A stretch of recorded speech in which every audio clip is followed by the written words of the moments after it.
What does it mean to be the best at something?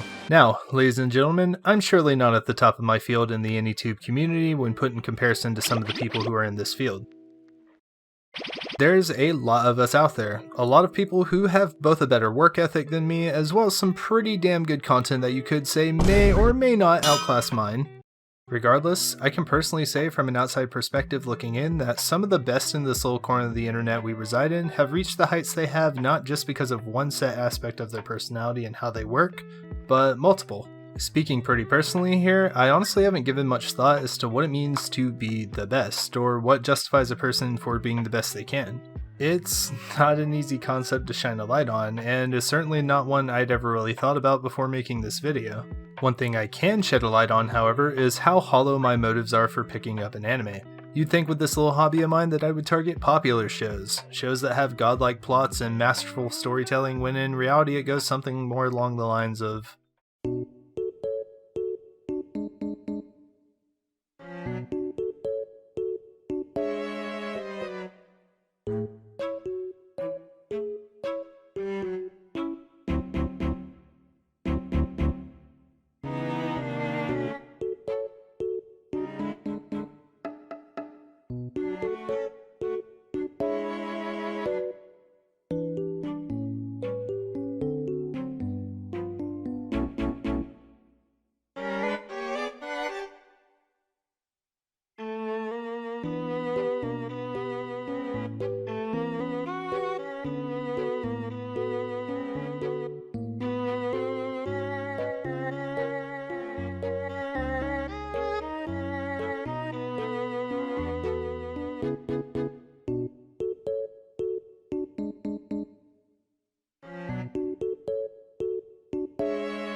So, yeah, believe it or not, this one smug, stupid, idiot, this one fucking GIF is what drove me to actually start the series. People often say the ability to bullshit is a skill that's built over time, and yet somehow after all these years, I still can't fake a good reason for why I watch the shit that I do. And unfortunately for you guys, you're kind of with me on it, as, you know, the people who watch my videos, so yeah. Deal with it. That said, watching Girlish Number was an experience I needed, not because the show changed my life or played with my heart like a tense match of Wii tennis at the fucking net, but because it gave me a relatable message that I can take with me going forward. The series has a lot of positive factors going for it, like the music, pretty sick, the very vibrant and cute animation style, as well as some of the narratives expressed throughout the show. I think above all that, however, one really interesting thing about the anime is how it builds itself up and sort of betrays the narrative I had placed on it pretty early on. As I watched the first couple of episodes, I thought I had the series pretty much figured out.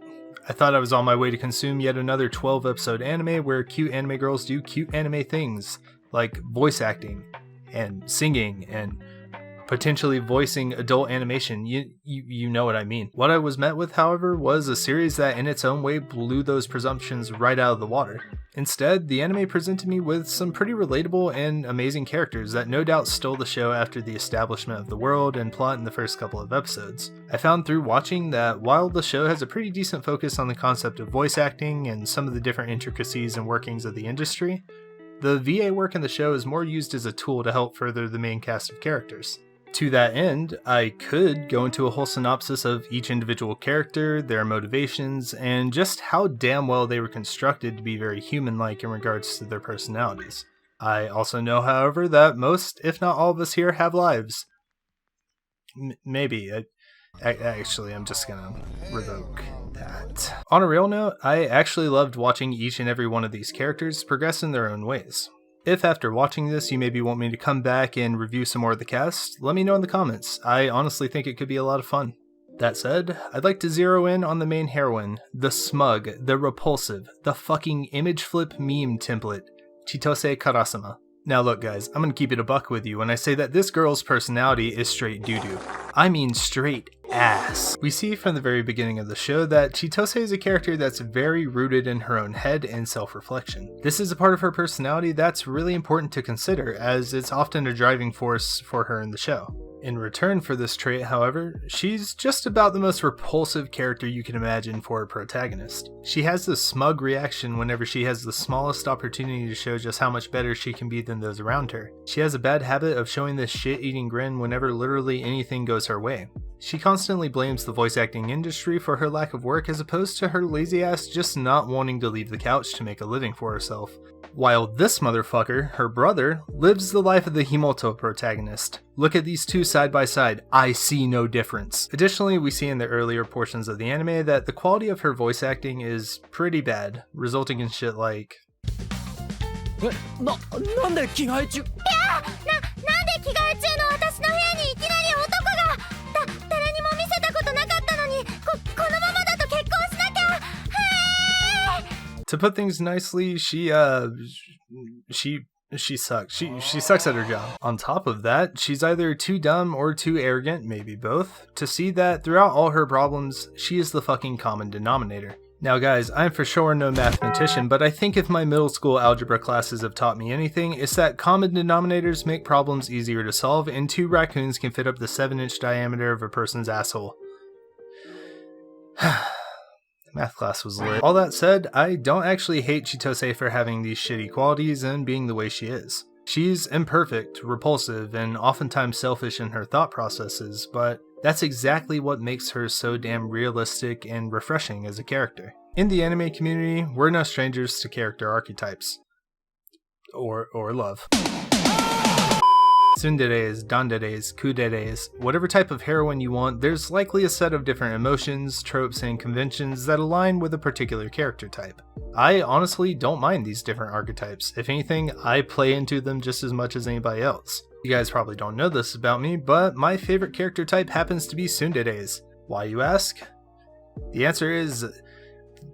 don't ask, because to be honest, I can't fucking explain it. I don't know. There's just something about tossing away my humanity like a Valorant player asking their e-mommy for a drop that just makes me feel whole. All I want is for an anime waifu to just drop kick me in my kidney, just fucking one, please. Throughout the anime, Chitose always claims herself to be the best, imagining herself to be this sort of divine figure that the voice acting industry and her fans couldn't be without.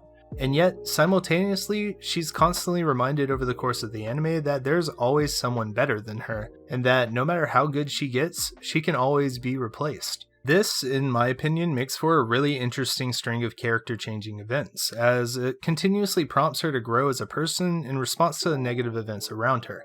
Time and time again, she sat on her ass only to have to pick up the remains of where she left off in an attempt to regain that fragile image of herself that she holds so dear. Her character stuck out to me the most as a person who relates to this sort of same feeling.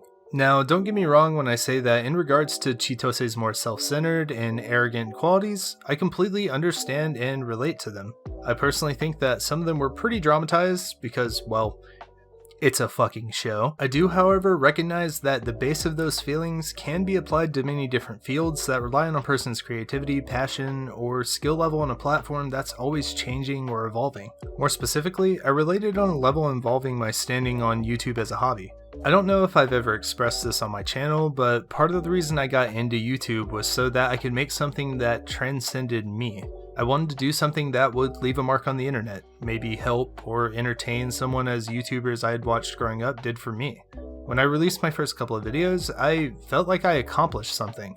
Small though it might have been, I was giving back to a community that had already given me so much. And with all the positive comments and support you guys have been giving, I've been motivated to keep trying my best as an YouTuber in my field. I think it's pretty obvious that I have a very long way to go in this field that I'm working in. Looking at those around me who have made or are making similar content, there's a lot I wish I had that I've yet to fully develop. Things like Joey the Anime Man's expansive knowledge on anime, manga, and the culture surrounding it. Gigguk's fast and well fleshed out satire on different anime and pop cultural references. Koriwa Eden's ability to grab his audience's attention through the fast-paced editing and imagery. The point is that I have a lot of things to work on, based from some of the people who have forged the path before me. It's a wide gap, and what I've noticed is that it's hard to say you're doing your best, especially when you see from others that you could be doing so much more. In this regard, be it voice acting or content creation, I sort of saw bits of myself in Chitose, as people who were up and coming in their field with much to learn ahead of them, struggling to keep that image of somebody who's doing as much as they can firmly tucked in their minds. Additionally, I just resonated with parts of her reasoning for doing voice acting. I'm not an expert on people, but I do feel that some, if not a lot of us, want to accomplish something that transcends our normal lifestyle. We want to be adored, to be admired for what we accomplish, and congratulated for overcoming whatever trials we might have faced in the process.